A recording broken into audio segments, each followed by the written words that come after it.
زرمش skin colour کے dress میں ملبوس اسکن کلر کی شال خود پر اچھی طرح لیے ہوئے تھی۔ وہ اس وقت ڈائننگ روم میں حیدر اور فرشتے کے ساتھ والی کرسی پر بیٹھی تھی۔ دراب سراب اوزلا کے پاس تھے۔ وہ اس وقت اپنے کمرے میں تھی۔ حیدر خان نے زرمش پر گہری نگاہ ڈالی، جو نگاہیں جھکائے اپنے سامنے پڑی خالی پلیٹ میں کانٹا پھیر رہی تھی۔ زرمش بیٹا، حیدر خان اسے باری بارہوب آواز میں پکارا۔ جی لالا۔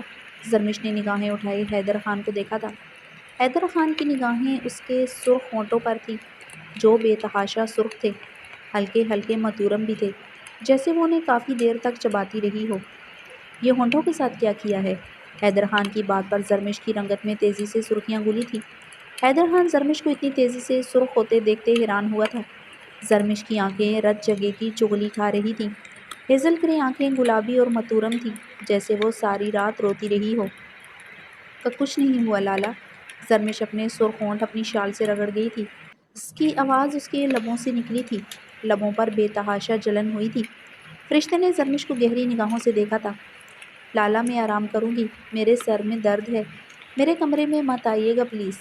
زرمش اپنی شبنمی آواز پر قابو پاتے ہوئے کرسی گھسیٹ کر اٹھتے ڈائننگ روم سے نکل گئی تھی۔ حیدر خان نے انگلیوں سے پریشانی سے اپنی بیئرڈ سہلائی تھی۔ خان، فرشتے نے جھجکتے ہوئے حیدر خان کو پکارا تھا۔ حیدر خان نے سوچوں میں گم ہنکار بھرا تھا۔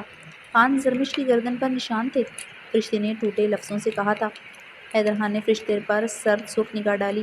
وہ گھبراتے ہوئے نگاہیں جھکا گئی تھی۔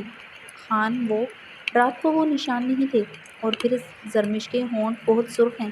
خانم، حیدر خان کی سرد آواز پر فرشتے لب کاٹتے خاموش ہو گئی تھی۔ خانم، آئندہ زرمش کو اتنے غور سے مت دیکھنا۔ حیدر خان فرشتے پر قہربار نگاہ ڈالتے کرسی گھسیٹتے ہوئے زرمش کی سیڑھیوں کی طرف بڑھ گیا تھا۔ زرمش کے ہونٹوں کی رنگت اور اس کا متورم پن حیدر خان کو بہت کچھ سمجھا گیا تھا، مگر وہ نہیں چاہتا تھا فرشتے رقیہ خانم کی طرح زرمش پر کوئی بھی الزام لگائے۔ فرشتے ایسا نہیں کر سکتی تھی، مگر پھر بھی اب وہ زرمش کے حوالے سے ذرا سی بھی کسی کو ڈیل نہیں دے سکتا تھا۔ حیدر خان سیڑھیاں چڑھتے زرمش کے کمرے میں داخل ہوا۔ کمرے کو دیکھتے حیدر خان کے مضبوط قدم لڑکھڑائے تھے۔ I prefer that to being divorced from him۔ کمرے میں سرخ لپسٹک سے ہر جگہ لکھا ہوا تھا۔ زرمش حیدر خان کو دیکھتے سٹل ہو گئی تھی۔ حیدر خان طیش و علم سے زرمش کی طرف بڑھتے اسے شانوں سے جکڑ گیا۔ وہ پاگل سنکی رات کو آیا تھا؟ حیدر خان نے زرمش کی متورم آنکھوں میں جھانکتے گرجتے ہوئے پوچھا۔ جی لالا۔ زرمش اس بات میں سر ہلاتے حیدر خان کے سینے پر سر رکھ گئی تھی۔ حیدر خان خود پر بمشکل قابو پاتے زرمش کے سر پر ہاتھ رکھے ہوئے تھا۔ اب ملاقات عدالت میں ہوگی، اتنے ہیوی ایلیگیشن لگاؤں گا تجھ پر کہ پہلی ہیئرنگ میں تیرا حق میری بہن پر ختم ہو جائے گا۔ حیدر خان حلق کے بل دہاڑ اٹھا تھا۔ رات کی بارش نے حویلی کے پچھلے حصے میں بہتے دریا میں طغیانی کا منظر پیدا کر دیا تھا۔ دریا کی گہری موجیں ایک ہولناک شور اٹھا رہی تھیں، جس سے اس پراسرار حویلی میں ایک عجب سا سحر و خوف کا سا ماحول چھا گیا تھا۔ اپنے عالیشان کمرے میں کراؤن سے ٹیک لگائے وہ اضطراب کی حالت میں بیٹھا تھا۔ ایک ٹانگ پر کمبل ڈالے اور ایک جلتا سگریٹ اپنے اضطرابی ہاتھوں میں دبا کر گہری سوچوں میں ڈوبا ہوا تھا۔ اس کی نشیلی آنکھوں میں چپکے سے گہری غمگینی اور ادھوری خواہشوں کا غماز تھا۔ اس کی کشادہ پیشانی پر سیاہ بال بکھرے ہوئے تھے، اور وہ سیاہ رنگ کی شلوار اور سینڈوں میں ملبوس تھا۔ وہ اپنی مضبوط انگلیوں میں جلتا ہوا سگریٹ مسلتے ہوئے اس کے دھوئیں کو اپنے اندر جذب کرنے کی کوشش کر رہا تھا، لیکن پھر بھی وہ اسے پوری طرح سے جذب نہیں کر پا رہا تھا۔ یہ دھواں جو کبھی اس کے اندر اترتا تھا، آج جیسے اس کے وجود سے باہر جانے کا نام نہیں لے رہا تھا۔ وہ زندگی میں اس زہریلے دھوئیں کو اپنے دل کی تکلیفوں کو مدھم کرنے کے لیے ہمیشہ اپنی روح میں جذب کرتا رہا تھا، لیکن آج وہ خود اس کی گرفت میں نہیں آ رہا تھا۔ اس مدھم روشنیوں میں ڈوبا پراسرار سے کمرے میں اس کے پہلو میں سوئے نازک وجود کی سانسوں کا مدھم زیر و بم گونج رہا تھا۔ وہی تو تھی اس کی بے چینیوں کا علاج، اس کا سکون۔ اس نازک بے پناہ خوبصورت وجود میں اس کی جان بستی تھی، مگر وہ سمجھ ہی نہیں پا رہی تھی کہ اس سے کتنی شدت سے چاہتا ہے۔ وہ بے چین سی سانس لیتے اپنے بکھرے بالوں میں اضطرابی انداز میں انگلیاں چلانے لگا۔ وہ سگریٹ ایش ٹرے میں مسلتے اس نازک وجود پر جھک گیا تھا، جو ڈارک گرین کلر کی ویلویٹ کی فل گاؤن نائٹی میں ملبوس تھی، جو اس کے قیامت خیز سراپے پر کافی جچ رہی تھی۔ اس کے نازک مخملی وجود کا روپ جوبن پر تھا، جیسے وہ 18 کی ہونے کے بعد مزید خوبصورت ہو گئی ہو۔ خوبصورت بدن میں الہڑ جوانی کے رنگ ڈنگ بدل چکے تھے۔ درخزئی کی گہری گرم نگاہیں جو ڈارک گرین کلر کی ویلویٹ کی فل گاؤن نائٹی میں ملبوس تھی اس کے قیامت خیز سراپے پر کافی جچ رہی تھی۔ اس کے نازک مخملی وجود کا روپ جوبن پر تھا، جیسے وہ 18 کی ہونے کے بعد مزید خوبصورت ہو گئی ہو۔ خوبصورت بدن میں الہڑ جوانی کے رنگ ڈھنگ بدل چکے تھے۔ درخزئی کی گرم نگاہیں اس کے کندن نشیب و فراز پر تھیں۔ اس کی مدہم سانسوں پر وہ بھی ہچکولے بھر رہے تھے۔ کچھ وہ بے پناہ خوبصورت تھی، لیکن کچھ اسے وہ اپنی قربت، اپنے لمس کا احساس بخشتے اسے بھڑکتی آگ کا گولا بنا چکا تھا۔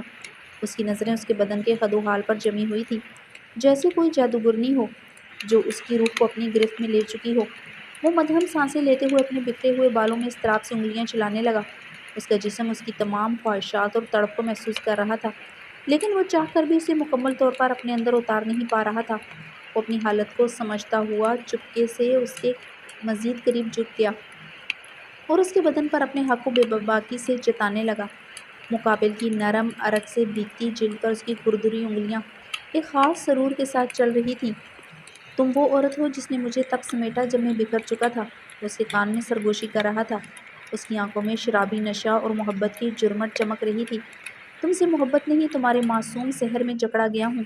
درخزئی خانزادہ کے لب اس کی تھیکی ناک پر ہلکی سی مسکراہٹ کے ساتھ چھوئے، جیسے ایک گہری لاشعوری محبت کا اظہار ہو رہا ہو۔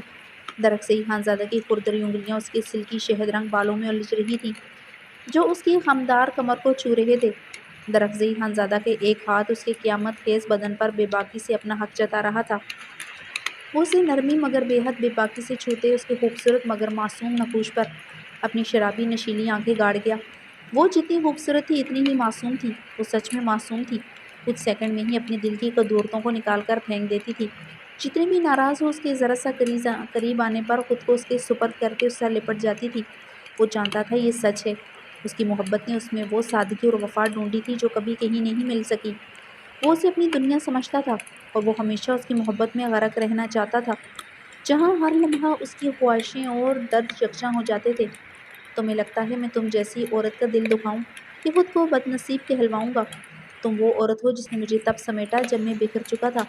وہ اس کے نقوش کو اپنے لبوں سے نرمی سے چھوتے اس کے کان میں جھکے مدہم سرگوشیاں کر رہا تھا۔ تمہیں دیکھ کر مجھے تم سے محبت نہیں ہوئی تھی، میں تمہارے معصوم سحر میں جکڑا جا چکا تھا۔ یہاں کالام میں نہ ملا مگر امریکہ میں رہنے والی ایک کم عمر لڑکی میں مل گیا۔ معصومیت، وفا، کم عمری اور اس تھیکی چھوٹی سی ناک پر جچتا غصہ۔ وہ مسکراتے ہوئے اس کی تھیکی ناک پر لب رکھ گیا۔ اے درخزئی کی جان، تم محبت کا وہ جام ہو جو مجھے آہستہ آہستہ اپنے سحر میں جکڑے اپنی لپیٹ میں لے گیا۔ وہ اس کی نازک کمر میں ہاتھ ڈالے اسے اوپر کو اٹھائے، نائٹی کے اوپر سے اس کے کندن نشیب و فراز پر اپنے دانت کاٹ گیا تھا۔ عنایا نے نیند میں بے چین ہوتے سسکی سی بھری تھی، مگر وہ نیند سے اٹھی نہ تھی، وہ ویسے ہی گہری نیند سو رہی تھی۔ درخزئی خانزادہ اس کی گہری نیند پر اش اش کر اٹھا تھا۔ وہ اس کے نازک وجود کو خود میں سما بھی لیتا، وہ تب تک گہری نیند سونے کا ہنر رکھتی تھی۔ وہ طلسماتی نقوش رکھنے والا شہزادہ اب گہرا مسکرایا تھا۔ وہ اس کی گاؤن کی ڈوریاں کھولتے اسے کندھوں سے نیچے کھسکا گیا۔ درخزئی کی کھردری انگلیاں مدہم روشنی میں اس کے چاندی جیسے بدن پر سرک رہی تھی۔ اس کے برہنہ شولڈرز پر اس کی شدتوں کے گہرے نشانات تھے جو گہرائیوں تک جا رہے تھے۔ درخزئی خانزادہ اس کی گردن کو نرمی سے چومتے ہوئے اس کے بدن کی گلاب خوشبو کو اپنے ناک سے انہیل کرتے اپنی سانسوں میں اتار رہا تھا۔ وہ اس کی گردن کو شدت سے چومتے اس کے دل کے مقام کو اپنے دہکتے لبوں سے جھلسانے لگا۔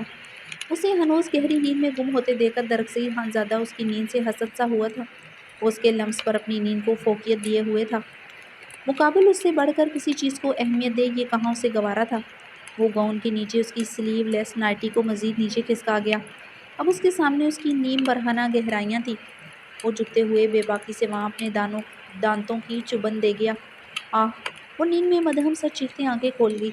ہے مائی بے وفا سوین! وہ مسکراتے ہوئے اس کی آنکھوں کو لبوں سے چھو گیا تھا۔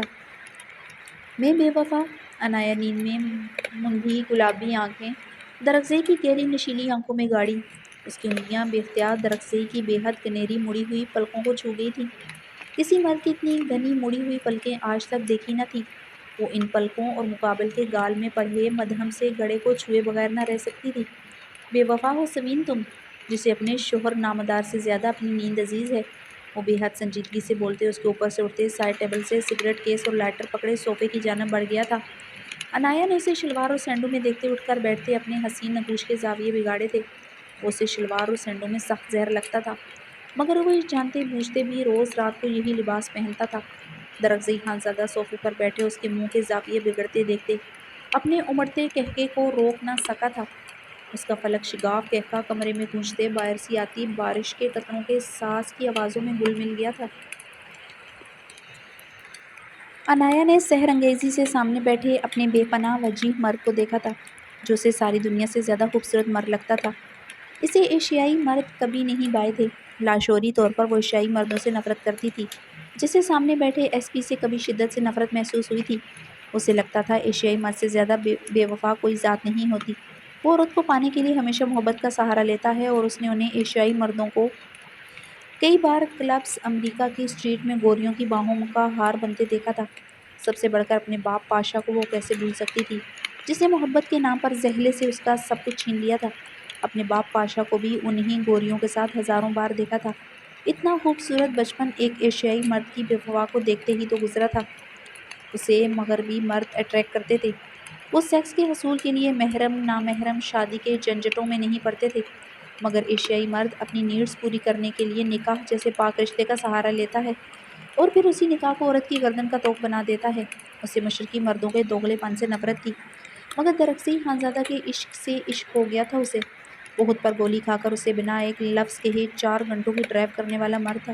اس کے لیے آنسو بہانے والا مرد، اس کے لیے تڑپنے والا مرد۔ بھلا ایشیائی مرد کوئی باوفا ہو سکتا تھا؟ سامنے بیٹھا مرد اس کی سوچ بدل چکا تھا۔ وہ اپنی نم نگاہیں درخزئی خانزادہ پر گاڑے ہوئے تھی، جو اپنی ہلکی گنی بیعٹ انگلیوں سے سہلاتے اپنی خمدار پلکوں کو جھپکتے اسے اپنے پاس آنے کا اشارہ کر گیا تھا۔ انایا اس کے اشارے پر ایک ٹرانس کی کیفیت میں بیڈ سے اٹھتی اس کی طرف بڑھی تھی۔ درخزئی خانزادہ اس کی کلائی نرمی سے جکڑے اسے اپنے پاس بٹھا گیا تھا۔ ہے مائسمین، تمہیں کسی نے بتایا ہے کبھی تم دنیا کی سب سے خوبصورت لڑکی ہو؟ درخزئی اس کے نقوش پر گرم نگاہیں گاڑے باری آواز میں بولا۔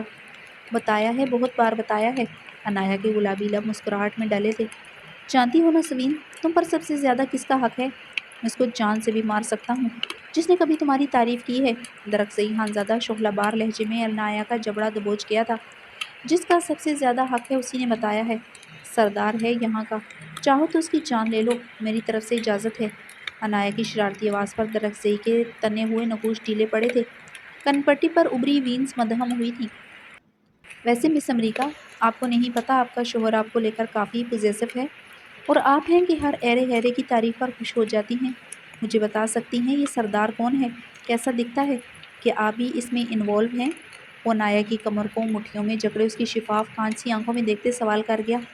وہ سردار پر میں جی جان سے مر مٹی ہوں۔ اس کی نشیلی آنکھیں، اس کے گال میں پڑنے والا ڈمپل، اس کے نابی لب، سب سے بڑھ کر اس کا محبت کرنے کا انداز کافی جان لیوا ہے۔ اب ایسے انسان کے لیے اپنے شوہر سے بے وفائی کرنے میں کیا حرج ہے؟ انایا نے درخزئی کی طرف دیکھتے معصومے سے ابرو چکائے۔ اتنا شاندار ہے وہ؟ درخزئی نے انایا کو دیکھتے ہنکار بھرا۔ شاندار نہیں، جان لیوا۔ انایا درخزئی کے کان میں جھکی سرگوشی کر گئی۔ کہیں یہ وہ تو نہیں جو ہر روز رات کو آپ کے بستر پر جان نکالتا ہے؟ کمرے میں آپ کی سسکیاں تادیر گونجتی رہتی ہیں۔ درخزئی خانزادہ نے اپنے منہ پر ہاتھ پھیرتے انایا کی آنکھوں میں دیکھتے پوچھا۔ آپ کو کیسے پتا مسٹر؟ انایا نے اپنی آنکھیں خطرناک حد تک پھیلائی تھی۔ کیونکہ آپ کی جان میں ہی تو نکالتا ہوں۔ درخزئی خانزادہ لفظ چباتے ہوئے اس کی ٹانگوں کو اپنی کمر کے گرد لپیٹتے اسے کمر سے جکڑے صوفے سے اٹھا تھا۔ انایا کی کھلکھلاہٹ کمرے میں گونجی تھی۔ وہ اسی لمحے اس کی کھلکھلاہٹ کو اپنے لبوں میں قید کرتے بیڈ کی طرف بڑھتے اسے بے حد نرمی سے بیڈ پر لٹاتے اس کی سانسیں چرانے لگا۔ وہ اپنی اور اس کی سانسوں کو بری طرح الجھاتے انایا کے سرخ چہرے پر اپنی نشیلی نگاہیں گاڑ گیا، جو بے ترتیب سانسوں کے ساتھ اسے دیکھ رہی تھی۔ تمہارا یہ فضول چیپ فلرٹ مجھے بالکل پسند نہیں آیا، سمجھی تم؟ وہ اسے گورتے شعلہ بار لہجے میں دانت پیستے گویا ہوا۔ انایا کی ہنسی کی چلترنگ کمرے میں پھر گونجی تھی۔ وہ درخزئی خانزادہ کا جلن زدہ چہرہ دیکھتے سرخ چہرے کے ساتھ ہنستی ہی چلی گئی تھی۔ وہ گہرے سانس لیتے اسے اب بھی گور رہا تھا۔ انایا اب اسے پیٹ پر ہاتھ رکھ کے ہنس رہی تھی، بے تحاشا ہنس رہی تھی۔ اس کی شفاف آنکھوں سے پانی نکلتا اس کے گلاب رخساروں کو بھگو رہا تھا۔ اوہ، درخزئی کسی کو اپنے ساتھ جلتے پہلی بار دیکھا تھا۔ وہ بے تحاشا ہنستے ہوئے بمشکل بولی تھی۔ تمہارے لیے میں خود سے بھی حسد کھا سکتا ہوں، میری بے تحاشا حسین کم عمر بیوی۔ وہ سرد لہجے میں بولتے اس کے گاؤن کو ایک جھٹکے سے اس کی آستینوں سے ریموو کر گیا تھا۔ انایا کی ہنسی کو بریک لگا تھا۔ وہ کیا کرنا چاہ رہا تھا، اس کا دل دھڑکا تھا۔ اگر تم میرے جواب میں یہ کہتی کہ اپنے شوہر کے ساتھ بے وفائی کرنے کا سوچ بھی نہیں سکتی تو مجھے زیادہ اچھا لگتا۔ درخزئی خانزادہ سرد لہجے میں بولتے، اس کے کمر میں ہاتھ ڈالتے، رول ہوتے، اسے اپنے سینے پر کرتے، اسے خود پر کر گیا تھا۔ اب کیا سزا ملے گی مجھے؟ انایا اس کی سینڈوں کو مضبوطی سے مٹھیوں میں جکڑے اسے اپنی طرف کھینچ گئی تھی۔ سزا تو خطرناک ملے گی میری جان، آج ساری ڈیوٹی تمہاری ہی نہ لگا دی جائے، کیا خیال ہے؟ درخزئی زمانی انداز میں اشارہ کرتے آئی برو جھکا گیا۔ جو حکم سرکار، مگر اتنا یاد رکھیے گا میں کلام کے سردار کے بچے کو جنم دینے جا رہی ہوں، یہ نہ ہو وہ سردار آپ کی اس بے رحمی پر آپ کی جان لے لے۔ انایا درخزئی کی سینڈوں مٹھیوں میں جکڑے سنجیدگی سے بولی تو درخزئی خانزادہ کی تیوری چڑھی تھی۔ اس سردار کی ایسی کی تیسی مس امریکہ، وہ دانت کچکچاتے بے حد نرمی سے اسے شانوں سے جکڑے اپنے نیچے کر گیا تھا۔ انایا کی ہنسی کی جلترنگ ایک بار پھر سے گونجی تھی۔ بولو وہ سردار تمہارا شوہر ہے، تم صرف اپنے شوہر درخزئی خانزادہ کی ہو۔ انایا درخزئی کی بات پر مزید شدت سے ہنسنے لگی تھی۔ بتاتا ہوں تمہیں۔ وہ دانت کچکچاتے اس کے بدن کا ہر پردہ ریموو کرتے خود پر کمبل اوڑھ گیا تھا۔ کمبل میں درخزئی خانزادہ کے جسم کا ہر پردہ گر چکا تھا۔ انایا اور وہ ایک جسم دو جان ہوئے تھے۔ درخزئی کی بے رحمی پر انایا کی آنکھوں کے گوشے بھیگے تھے۔ درخزئی، وہ مدہم سسکاریاں برتے اسے پکار بیٹھی، اب ہنسو۔ وہ اپنی نرم گرم شدتوں کی رفتار نرمی سے بڑھاتے اس کے نقوش کو دیوانگی کے عالم میں چھونے لگا۔ I hate you. انایا اس کے چوڑے چٹانی سینے پر اپنے ناخن گاڑ گئی تھی۔ آئی لو یو مائی سوین۔ اسے بے حد شدت سے چومتے ہوئے اس کی گردن کی رہنائیوں میں گم ہوتا جا رہا تھا۔ ہمیشہ کی طرح آج پھر سے درخزئی کو اپنے کمرے کے دروازے کے باہر کھٹکے کا احساس ہوا تھا۔ اس کے سرخ خمار زدہ آنکھوں میں لال ڈورے تیرنے لگے تھے۔ وہ جبڑے بھینچتے انایا پر اپنی شدتوں میں اضافہ کر گیا تھا۔ وہ اپنی باہوں میں سلیو لیس نائٹی میں ٹوٹی بکھری حالت میں گہری نیند سوتی اپنی بیوی کے بالوں میں نرمی سے انگلیاں چلا رہا تھا تاکہ وہ مزید گہری نیند سو سکے۔ اس کے سرد سرخ نگاہوں کا ارتکاز کمرے کا بند دروازہ تھا۔ وہ جبڑے بھینچتے کب سے اپنی نگاہیں اس بند دروازے پر گاڑے ہوئے تھا جس کے باہر وہ وجود ابھی بھی کھڑا تھا۔ وہ اس کی موجودگی کا احساس کر سکتا تھا۔ وہ دریا کے اس گہرے شور میں سوئی کے گرنے کی آواز کو پہچان لے، پھر وہ اپنے کمرے کے دروازے کے باہر اس کے قدموں کی چوٹ کیوں نہیں محسوس کر سکتا تھا۔ وہ باہر بے شک سانس روکے کھڑی تھی مگر وہ درخزئی خانزادہ تھا جس کے شر سے شیطان بھی پناہ مانگتے تھے۔ وہ نازک سی عورت کیا چیز تھی؟ وہ اسے ایک بار دھوکہ دے سکتی تھی، ہر بار نہیں۔ وہ انایا کے سلکی بالوں میں مزید نرمی سے انگلیاں چلاتے اس کی ہتھیلی کو بے حد نرمی سے سہلانے لگا۔ اسے اپنی بیوی کو بے حد گہری نیند سلانا تھا، اس لیے وہ اس پر جھکے اس کے بالوں میں انگلیاں پھیرتے بے حد نرمی سے اس کی ہتھیلیوں کو اپنی انگلیوں سے سہلاتے سائڈ ٹیبل سے لیونڈر سلیپ اسپرے اٹھائے۔ انایا کی گردن پر ہلکا سا اسپرے کر گیا تھا۔ وہ اپنے بچے کی وجہ سے اسے نیند کی میڈیسن نہیں دے سکتا تھا۔ وہ گہری نیند سوتی ہے وہ جانتا تھا مگر وہ کسی قسم کا رسک نہیں لے سکتا تھا۔ وہ انایا کی پیشانی کو چومتے اس کے اوپر سے اٹھا تھا۔ وہ شلوار اور سینڈوں میں ملبوس تھا۔ وہ صوفے سے اپنی لیدر جیکٹ پہنتے ہوئے دبے قدموں سے دروازے کی طرف بڑھا۔ وہ احتیاط سے لاک کو گھماتے باہر دروازہ کھولتے باہر آیا۔ کمرے کے باہر کھڑی ملالہ خان درخزئی کو دیکھتے لٹھے کی مانند سفید ہوٹے اپنے قدم پیچھے کی جانب بڑھا گئی تھی۔ وہ اس وقت اسی سیاہ فلاک میں مربوس تھی جو اس نے کچھ دن پہلے بیہوشی کے عالم میں خود اسے زیب تن کروایا تھا۔ ملگجہ سلوٹ زدہ فراک جو اس کے بدن کے ساتھ بھیگا ہونے کی وجہ سے چپکا تھا۔ سفید شال ایک کندھے پر لہرا رہی تھی۔ سنہرے بال بھیگے سے بے انتہا الجھے ہوئے اس کی کمر پر بکھرے تھے۔ سنہری کچھ لٹیں اس کے خوف سے سفید چہرے کو چھو رہی تھیں۔ وہ سامنے کھڑی سردی سے کپ کپا رہی تھی۔ گلاب لب جو بھیگے بھی پیپڑی زدہ تھے ان میں سردی کی وجہ سے نیلاہٹیں گلی تھیں۔ درخزئی خانزادہ اسے خون آشام نگاہوں سے گھور رہا تھا۔ وہ درخزئی کی نگاہ پر کپ کپاتے ہوئے خوف اور شرمندگی سے نگاہیں جھکا گئی تھی۔ درخزئی خانزادہ اس کی طرف بڑھتے اس کے نازک کلائی پر اپنی گرفت مضبوط کر گیا تھا۔ خان، ملالہ خان اپنی کلائی چھڑوانے کی صحیح کرتے اسے پکارا۔ شش ملالہ خان۔ درخزئی خانزادہ اس پر اپنی نگاہ گاڑے اپنے لبوں پر انگلی رکھ گیا تھا۔ ملالہ خان اس کی برف جیسی نگاہ پر خاموش ہوتے اپنی کلائی چھڑوانے لگی۔ وہ اس کی کلائی پر گرفت مضبوط کرتے لون کی طرف کھلتے دروازے کی جانب بڑھ گیا تھا۔ ملالہ خان اس کی بے رحم گرفت میں گھسیٹتی چلی گئی تھی۔ اس کی سفید شال اس کے شانے سے پھسلتی زمین بوس ہوئی تھی۔ بارش زوروں سے برس رہی تھی۔ وہ بھی اب مکمل طور پر بھیگ چکا تھا۔ خان میری چادر، ملالہ خان نے اسے روتے ہوئے پکارا۔ درخزئی خانزادہ کے مضبوط قدم رکے تھے۔ تمہیں کیا پرواہ اپنی چادر کی؟ وہ پلٹتے ہوئے ملالہ خان پر استہزائیہ نگاہ ڈال گیا۔ پرواہ ہے تو خان، تمہاری ہوں، صرف تمہاری۔ ملالہ خان اس کے ساتھ گھسٹتی بلبلاتے ہوئے چیخ پڑی۔ مگر غصے اور اشتعال سے اس کے پورے وجود کی رگیں ظاہر ہوئی تھیں۔ کڑک دار بجلی چمکتے کی آواز پر وہ ہوش میں آتے پیچھے ہوئی تھی۔ وہ اس کے ہاتھوں پر دانتوں کی گڑی بنا چکی تھی جس پر راؤنڈ شیپ میں خون کے قطرے چمک رہے تھے۔ وہ چمکتی بجلی میں اس کے مضبوط ہاتھ کی حالت دیکھتے اونچا اونچا رونے لگی تھی۔ درخزئی خانزاد پھر سے آگے بڑھا تھا۔ تمہاری ہوں ہان، صرف تمہاری ہوں۔ وہ روتے ہوئے اس کے ساتھ کھینچتی جا رہی تھی۔ وہ سنی انسنی کرتا نیکسی کی طرف بڑھ رہا تھا۔ تم ہان نہیں ہو، تم بے رحم ظالم سنگدل انسان ہو، بلکہ تم انسان بھی نہیں ہو۔ میری آہیں پڑیں گی خان تم پر۔ آج وہ بدواؤں پر اتر آئی تھی۔ ضبط کا پیمانہ لبریز ہو چکا تھا۔ تم کبھی خوش نہیں رہو گے خان، تم سسک سسک کر تڑپو گے خان۔ وہ اسے مسلسل آگے کی طرف قدم بڑھانے پر حلق پھاڑ کر بدوائیں دینے لگی۔ تمہارے پاس کچھ نہیں رہے گا خان۔ وہ شدت گریہ سے اب آسمان کی طرف دیکھتے چیخی تھی۔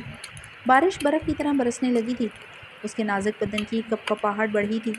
وہ اس کی کلائی پر گرفت مضبوط کرتے بنا روکے آگے بڑھتا ہی جا رہا تھا۔ وہ نیکسی کا دروازہ کھولتے لاؤنج میں داخل ہوتے اسے صوفے پر دھکیل گیا تھا۔ لاؤنج میں مدھم روشنیاں جل رہی تھیں۔ لیلما خانم اور بہرے مند اپنے اپنے کمروں میں سو رہے تھے۔ ملالہ خان صوفے پر اوندے منہ گرتی سیدھے ہوتے اپنی قلابی زخمی نگاہیں اس بے درد انسان پر گاڑ گئی جسے اپنے ظلم کا ذرا برابر احساس نہ تھا۔ وہ اسی طرح بڑھتے اس کے اطراف میں صوفے کی سطح کو دونوں ہاتھوں سے جکڑتے اسے محسوس کر گیا تھا۔ مجھے تمہاری بددعاؤں سے کوئی فرق نہیں پڑتا۔ بددعائیں مظلوم کی قبول ہوتی ہیں اور مظلوم عنایا ہے، تم نہیں۔ وہ اس کی سبز آنکھوں میں دیکھتے استہزائیہ مسکرایا تھا۔ تمہارے ظلم نے مجھے بنایا مظلوم خان۔ تم نے میرا غرور، میرا پندار توڑ مروڑ کر رکھ دیا خان، اور کہتے ہیں وہ عنایا مظلوم ہے۔ تمہیں احساس تک نہیں تم نے میرے ساتھ کیا کیا۔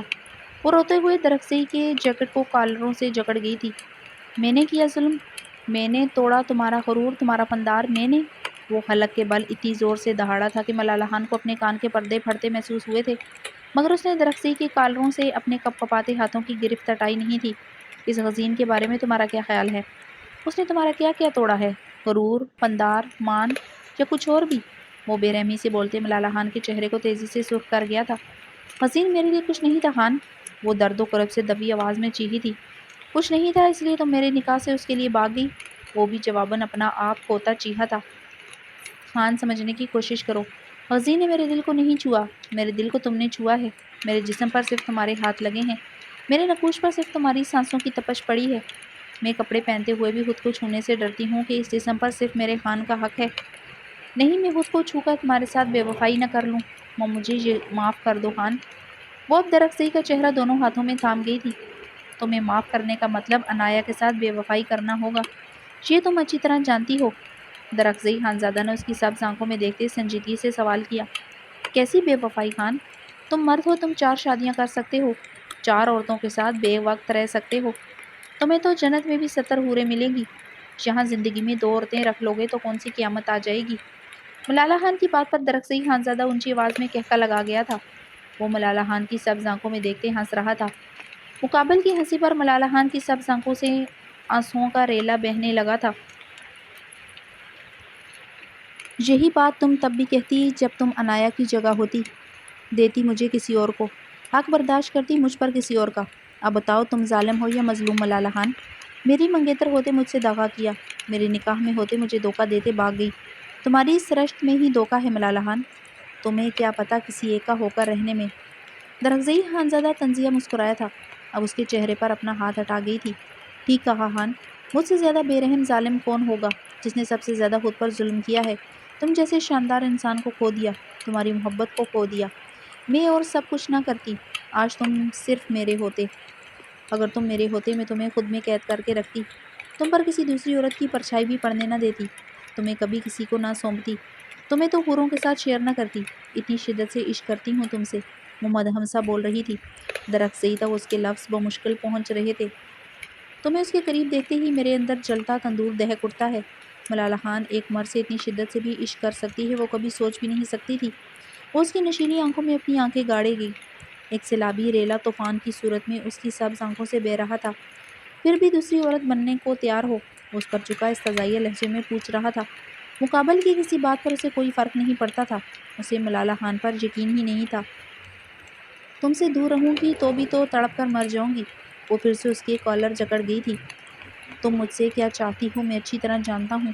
اس کی سبز آنکھوں میں دیکھتے مدہم سا مسکرایا تھا۔ کیا چاہتی ہوں؟ مقابل کی نشیلی آنکھوں میں عجب سی کاٹ دیکھتے وہ ہچکیوں سے استفار کر گئی۔ تمہیں مجھ سے وہی چاہیے جو میں روز عنایا کو دیتا ہوں۔ اس کے کان میں جھکے سرگوشی کر گیا تھا۔ درخزئی خانزادہ کی بات پر ملالہ خان توہین و خجالت سے سرخ ہوئی تھی۔ اگلے ہی لمحے وہ اپنی بھیگی آنکھیں ہتھیلی سے بے دردی سے رگڑ گئی تھی۔ اگر ایسی بات ہوتی تو میں تم سے طلاق لے کر اب تک وہ سب کچھ کسی اور مرد سے لے چکی ہوتی خان، جو تم روز عنایا کو دیتے ہو۔ ملالہ خان کے جواب پر درخزئی خانزادہ کی رنگت میں شعلے سے دہکے تھے۔ کنپٹی کی رگیں ابھر آئی تھیں۔ صوفے پر رکھے اس کے مضبوط ہاتھوں کی موٹی نیلی رگیں ظاہر ہوئی تھیں، مگر وہ خود پر ضبط کر گیا تھا۔ آج یہی کام کرنے آیا ہوں، تمہیں طلاق ہی دینے آیا ہوں، وہ بمشکل خود پر قابو پاتے بولا، ورنہ رگوں میں دوڑتا خون بوائلنگ پوائنٹ پر آیا تھا۔ تک کیا؟ ملالہ خان کی رنگت فاق ہوئی تھی۔ تم نے ٹھیک کہا، میں بے رحم ہوں، ظالم ہوں، سنگ دل ہوں ملالہ۔ میری یہ بے رحمی وقت کے ساتھ مزید بڑھے گی۔ تم جب تک میرے نکاح میں رہو گی میں کسی کو تمہاری طرح بڑھنے نہیں دوں گا، تمہیں لے کر پوزیسو رہوں گا۔ بات تم سے محبت یا عشق ہونے کی نہیں، بات تمہارا میرے نکاح میں ہونے کی ہے۔ تم میرے نکاح میں ہوتے کسی کو سوچو گی، مجھے یہ گوارا نہیں ہوگا۔ میں مرد ہوں جو ازل سے ظالم ہے، جو اپنی عورت پر کسی کا سایہ بھی برداشت نہیں کر سکتا۔ وہ عورت کو چاہے یا نہ چاہے، مگر عورت اسے مکمل طور پر صرف اپنا بنا کر رکھنا چاہتا ہے۔ تمہیں اپنے نکاح میں رکھ کر سزا دینا چاہتا تھا، چاہتا تم ساری عمر مجھ سے دھوکے کی سزا پاؤ۔ درخزئی اس پر جھکے اس کی سبز گلابی آنکھوں میں دیکھتے سنجیدگی مگر مدھم لہجے میں بول رہا تھا۔ اپنے نکاح کی رات تمہیں طلاق دینا چاہتا تھا، دے بھی رہا تھا، مگر خانم بھی نے مجھے روک لیا۔ کاش اس وقت میں نہ رکتا، آج تم مجھے بدوائیں نہ دیتی، میری بیوی میری عنایا یوں تڑپ نہ رہی ہوتی، تم ہر روز رات کو میرے دروازے کے باہر کھڑے ہوتے اپنی سانسیں نہ روکتی۔ وہ سب کچھ ٹھیک کہہ رہا تھا، بات کی ساری حق کی تھی جو وہ اس پر رکھتی تھی۔ وہ روتے ہوئے اس کی سحر انگیز آواز سن رہی تھی۔ لیکن بعد میں نے ان 2 سالوں میں تمہیں ہر لمحہ سزا دی ہے۔ میں چاہتا تھا تم تڑپو، تم سسکو۔ میرے اندر کی مردانہ انا مجھے دن رات کچوکے لگاتی تھی کہ کیسے میری بیوی مجھ پر کسی اور کو فوقیت دے سکتی تھی، کیسے تم میرے نکاح سے کسی اور مرد کے لیے بھاگ سکتی تھی۔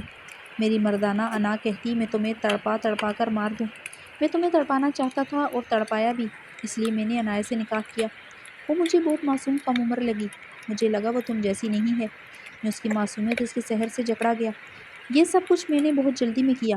مجھے ایک ایسی عورت چاہیے تھی جو شفاف ہو، جیسی اندر سے ہو ویسی باہر سے۔ مجھے عنایا میں ہر خوبی ملی جو تم میں نہ مل سکی۔ اس نے مجھ سے برملا نفرت کا اظہار کیا، میں اس کے نفرت کے حصار میں جکڑا گیا۔ عورت کے اظہار سے مجھے نفرت ہو چلی تھی۔ میں اسے نکاح میں لیتے وقت سے اسے مکمل اپنی درست میں لینا چاہتا تھا۔ جو تم نے کیا وہ معافی کے قابل تھا، مگر جو وہ کرتی وہ کبھی معافی کے قابل نہ ہوتا۔ پھر اس نے بھی کیا میرے ساتھ جو تم نے کیا۔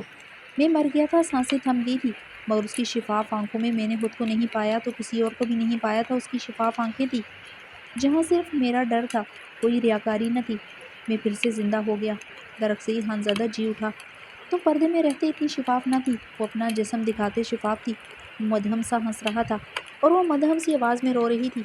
وہ کم سن تھا، وہ ناسمجھ ہے، وہ معصوم ہے، وہ تمہاری طرح بے وفا نہیں ملالہ خان۔ ایسی عورت کو دھوکہ دوں گا، ایسی عورت سے بے وفائی کروں گا؟ وہ مجھے اپنے خرید چکی، میں بک چکا ملالہ خان۔ وہ اپنے لفظوں سے اسے کچوکے لگا رہا تھا۔ پرسوز ہچکیاں بڑھنے لگی تھیں۔ وہ اپنی وفا کے بدلے میں درخزئی خانزادہ کو خرید چکی۔ درخزئی خانزادہ کی نشیلی آنکھوں میں شفاف سے قطرے چمکے تھے۔ وہ میرے حواسوں پر آہستہ آہستہ سوار ہوئی تھی۔ اب وہ میری دھڑکن بن کر میرے سینے میں دھڑکتی ہے۔ میں اس عورت کا نہ کھو سکتا ہوں، نہ اس کے بغیر رہ سکتا ہوں۔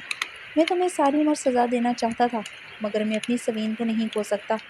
بچہ ہونے کے بعد میں ہمیشہ کے لیے یہاں سے چلا جاؤں گا۔ وہ ساکت سے اسے سن رہی تھی۔ مقابل کی اگلی بات پر اس کی روح فنا ہوئی تھی، سانسیں رکی تھیں۔ میں تم پر ابھی اور اسی وقت اپنے تمام حق ختم کرنے آیا ہوں۔ آج کے بعد تمہارے پاس مجھے نہ بدوائیں دینے کا اختیار رہے گا، نہ میرے کمرے کے دروازے کے باہر کھڑے ہونے کا اختیار۔ درخزئی خانزادہ اس کے کانوں میں سور پھونک رہا تھا۔ قیامت آ چکی تھی۔ میں درخزئی خانزادہ اپنے پورے ہوش و حواس میں تمہیں۔ اس سے پہلے وہ لفظ مکمل کرتا ملالہ خان اسے کالروں سے جکڑے اس کے لبوں پر اپنے دانت گاڑ گئی تھی۔ درخزئی خانزادہ نے اس کے بالوں میں بے رحمی سے ہاتھ ڈالتے اسے خود سے دور جھٹکا۔ وہ پہلے سے بھی زیادہ بے رحمی سے اس کے نچلے لب پر دانت گاڑے اسے اپنی طرف کھینچنے لگی تھی۔ درخزئی کو اپنے لب سے خون نکلتے اپنے حلق میں گھلتا محسوس ہوا تھا۔ ملالہ خان جیسے پاگل ہو چکی تھی، وہ خود کو چھڑوا نہیں پا رہا تھا۔ اگر وہ اسے سختی سے پیچھے کرتا اس کے نچلے لب کو بے دردی سے کھینچنے لگتی۔ درد کی لہریں درخزئی کو اپنے وجود میں اترتی محسوس ہو رہی تھیں۔ درخزئی ہانزادہ اس کے بالوں کو بے دردی سے دبوچے اس کے بالائی لب کو اپنے دانتوں میں دبا گیا تھا۔ جو بے رحمی وہ ڈھا رہی تھی وہ بے رحمی وہ اس پر ڈھانے لگا۔ وہ درخزئی کی بے رحمی سہن نہیں کر پائی تھی۔ وہ در سے چور درخزئی کے نچلے لب کو اپنے دانتوں سے آزاد کر گئی۔ درخزئی بھی اسے ایک جھٹکے سے اٹھ کے علادہ کرتے سیدھا ہوتے کھڑا ہوا۔ اپنے حلق میں گھلتا خون وہ زمین پر تھوکتے ملالہ خان پر خون خوار نگاہیں گاڑ گیا، جو سسکتے ہوئے اسے خوفزدہ نگاہوں سے دیکھ رہی تھی۔ تمہیں لگتا ہے یہ سب کرنے میں میں تمہیں طلاق نہیں دوں گا؟ درخزئی اپنے نچلے لب کے زخم کو انگلی سے چھوتا اور آیا۔ وہاں کافی گہرائی وہ دے گئی تھی۔ انگلی ڈوبتی محسوس ہوئی تھی۔ نہیں خان، تم ایسا نہیں کر سکتے، میں ایسے نہیں ہونے دوں گی۔ وہ جلدی سے صوفے سے اٹھتے درخزئی کی طرف بڑھی تھی۔ ایسا ہی ہوگا۔ درخزئی خانزادہ نے اپنے لفظوں پر زور دیا۔ تم نے ایسا کچھ بھی کیا درخزئی، میں تمہیں یا ملالہ خان کو مار ڈالوں گی۔ للما خانم کی گرجدار آواز پر درخزئی خانزادہ پلٹا تھا۔ للما خانم اس کے سامنے پسٹل لیے کھڑی تھی۔ درخزئی خانزادہ نظریں جھکائے مدہم سا زخمی ہنسنے لگا۔ ملالہ خان چکراتے وجود کے ساتھ للما خانم کو دیکھ رہی تھی۔ ملالہ خان کو اپنے حواس سلب ہوتے محسوس ہوئے۔ اسے پوری انکسی گھومتی محسوس ہو رہی تھی۔ مار ڈالے خانم جی، آپ کو اپنا خون معاف کرتا ہوں، مگر آج آپ مجھے یہ سب کرنے سے نہیں روک سکتی۔ طلاق کے کاغذات تیار ہو چکے ہیں، ان پر سائن کرنے کے بعد تو لفظی کارروائی کی بھی ضرورت نہیں پڑے گی۔ درخزئی کے لفظ ابھی منہ میں ہی تھے کہ فائر کی گونج کے ساتھ انکسی لرز اٹھی تھی۔ درخزئی خانزادہ نے پھٹی پھٹی بے یقین نگاہوں سے للما خانم کو دیکھا تھا۔ فرش رنگین ہو رہا تھا۔ وہ دل پر ہاتھ رکھے چکراتے ہوئے للما خانم کو دیکھ رہی تھی۔ وہ خون سے لتھڑا ہاتھ درخزئی خانزادہ کے کندھے پر رکھے در سے ہچکی لے گئی تھی۔ درخزئی خانزادہ کا کندھا رنگین ہوا تھا۔ درخزئی خانزادہ نے اسے اپنی باہوں میں لینا چاہا۔ وہ اسی لمحے زمین بوس ہو چکی تھی۔